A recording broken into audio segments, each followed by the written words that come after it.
Palestine cinema ಪ್ರದರ್ಶನಕ್ಕೆ ಕೇಂದ್ರ ತಡೆ ಹಾಕಿರುವಂತ ವಿಚಾರವಾಗಿ ರಾಜ್ಯ ಸರ್ಕಾರ ಇದರ ವಿರುದ್ಧ ಧ್ವನಿ ಎತ್ತಬೇಕು ಅಂತ ಹೇಳಿ ಫಿಲ್ಮ್ ಫೆಸ್ಟಿವಲ್ನಲ್ಲಿ ನಟ ಪ್ರಕಾಶ್ ರಾಜ್ ಹೇಳಿಕೆಯನ್ನ ಕೊಟ್ಟಿದ್ದಾರೆ. ಇದೇ ಟೈಮ್ನಲ್ಲಿ ಪ್ಯಾಲೆಸ್ತೈನ್ ಪದ್ಯವನ್ನ ಕೂಡ ಓದ್ತಾರೆ ಪ್ರಕಾಶ್ ರಾಜ್. ಅವ್ರೇನ್ ಹೇಳ್ತಾರೆ ಅಂದ್ರೆ, ಫಿಲ್ಮ್ ಫೆಸ್ಟಿವಲ್ ಒಂದ್ ರೀತಿ ರಂಗನ್ ತಿಟ್ಟು ಇದ್ದಂಗೆ. ಎಲ್ಲಾ ರೀತಿಯ ಅಂತ ಪಕ್ಷಿಗಳು ಬರುವಂತೆ ಎಲ್ಲಾ ಸಿನಿಮಾಗಳು ಇಲ್ಲಿ ಬರುತ್ತವೆ. ಆದ್ರೆ ಕೆಲ ಸಿನಿಮಾಗಳಿಗೆ ನಿರ್ಬಂಧ ಹೇರೋದೆಲ್ಲ ಇದೆಯಲ್ಲ, ಇದು ಸರಿಯಲ್ಲ ಅಂತ ಪ್ರಕಾಶ್ ರಾಜ್ ಹೇಳಿಕೆಯನ್ನ ಕೊಟ್ಟಿದ್ದಾರೆ. ಈ ವರ್ಷದ ಉತ್ಸವಕ್ಕೆ ಪ್ಯಾಲೆಸ್ಟೇನಿಯನ್ ಸಿನಿಮಾಗಳನ್ನ ನಮ್ಮ ಕೇಂದ್ರ ಸರ್ಕಾರ ಪ್ರದರ್ಶನ ಮಾಡಕ್ಕೆ ಬಿಡ್ತಾ ಇಲ್ಲ. ಅಂದ್ರೆ ಏನಿದು, ಇದರ ಪ್ರತಿರೋಧ ನಾವು ಹೇಗೆ ಮಾಡಬೇಕು? ಒಂದು ಸರ್ಕಾರವಾಗಿ, ಮುಖ್ಯಮಂತ್ರಿಗಳಾಗಿ ನೀವು ಒಂದು ದೊಡ್ಡ ನಿಲುವನ್ನು ತಗೊಳ್ಬೇಕು ಅಂತ ಒಬ್ಬ ರಾಯಭಾರಿಯಾಗಿ ನಿಮ್ಮನ್ನು ಕೇಳ್ಕೊಳ್ತಾ ಇದ್ದೇನೆ. ಯಾಕಂದ್ರೆ ನಮ್ಮ ನಾಡಿನ, ನಮ್ಮ ಮಣ್ಣಿನ ಕಣ್ಣೀರಿನ ಸಂತಸದ ಕಥೆಗಳಾದ ಹೃದಯದ ಹಣಿತೆ ಅನ್ನೋ ಒಂದು ಪುಸ್ತಕ ಬೇರೆ ಭಾಷೆಗೆ ತರ್ಜುಮೆಯಾಗಿ ಬೂಕರ್ ಪ್ರಶಸ್ತಿ ಬಂದರೆ ಸಂಭ್ರಮಿಸುವ ನಾವು, ನಮ್ಮ ನೆಲಕ್ಕೆ ಇನ್ನೊಬ್ಬರ ಕಥೆಗಳನ್ನ ತರುವುದಕ್ಕೆ ಆಗೋದಿಲ್ಲ ಅನ್ನೋ ನಿರ್ಬಂಧವನ್ನು ನಾವು ಹೇಗೆ ಒಪ್ಕೊಳ್ಳಿಕ್ಕೆ ಸಾಧ್ಯ? ಇದನ್ನ ಮೊನ್ನೆ ಕೇರಳದ ಫೆಸ್ಟಿವಲ್ ನಲ್ಲೂ ಮಾಡಿದ್ರು. ಆದ್ರೆ ಅಲ್ಲಿಯ ಸರ್ಕಾರ ನಿಂತು ಆ ಪ್ರದರ್ಶನಗಳಿಗೆ ಅನುವು ಮಾಡಿಕೊಡ್ತು. ಆ ತರದ ಒಂದು ಪ್ರತಿರೋಧವನ್ನ ಬೆಂಗಳೂರಿನ ಚಲನಚಿತ್ರೋತ್ಸವದಲ್ಲಿ ನಿಮ್ಮ ರಾಜಕೀಯದ ಹುನ್ನಾರಗಳು ನಡೆಯೋಲ್ಲ ಅನ್ನೋದನ್ನ ಕರ್ನಾಟಕ ಸರ್ಕಾರವಾಗಲಿ, ಚಲನಚಿತ್ರ ಅಕಾಡೆಮಿ ಆಗಲಿ ಪ್ರತಿರೋಧಿಸಬೇಕು, ಪ್ರತಿಭಟಿಸಬೇಕು ಅಂತ ರಾಯಭಾರಿಯಾಗಿ ನಾನು ಒತ್ತಾಯಿಸ್ತಾ ಇದ್ದೇನೆ. ನಮ್ಮ ಕಷ್ಟಗಳಿಗೆ, ನಮ್ಮ ನೋವುಗಳಿಗೆ ನಾವು ಸುರಿಸುವ ಕಣ್ಣೀರಿನ ಪರಿಚಯ ನಮ್ಮ ಕೆನ್ನೆಗಿದ್ರೆ ಸಾಲದು.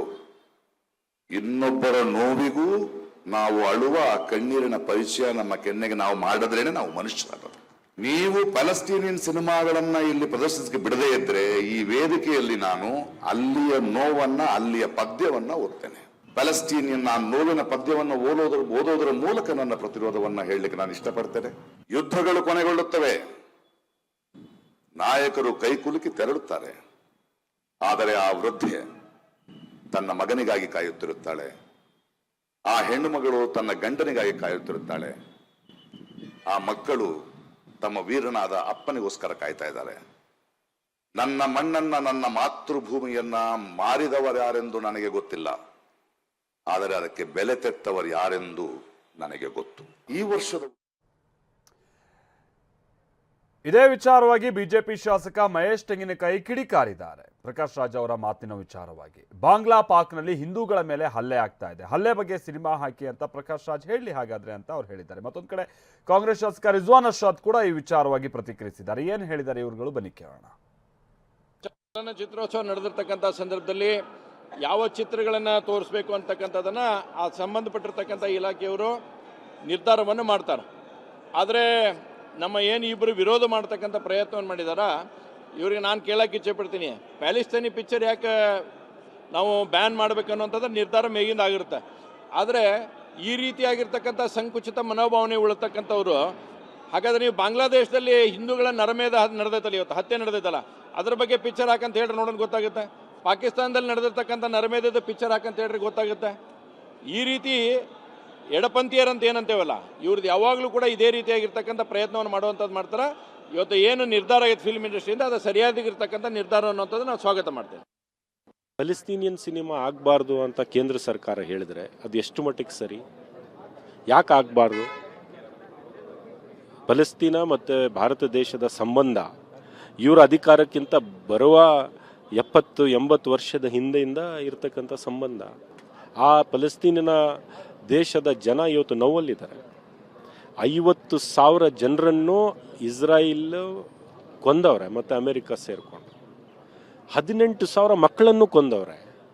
ಆ ದೇಶದ ಸಿನಿಮಾ, ಆ ದೇಶದ ಜನರ ನೋವು ನಾವು ನೋಡಬಾರ್ದಾ? ಏನು ಮಾಡಕ್ಕೆ ಹೊರಟಿದ್ದಾರೆ ಕೇಂದ್ರ ಸರ್ಕಾರದವರು? ಇವತ್ತು ಇಸ್ರಾಯಿಲ್ ನಿಮಗೆ ಏನೋ ಟೆಕ್ನಾಲಜಿ ಕೊಡ್ತಾ ಇದೆ ಅಂಥೇಳಿ ಅವ್ರ ಪರ ನಿಂತ್ಕೊಂಡು 50,000 ಜನ ಮೊನ್ನೆ ಕೊಂದಿರಲ್ಲ, ಅದ್ರ ಬಗ್ಗೆ ನಾವು ಖಂಡನೆ ಮಾಡಿದೆ.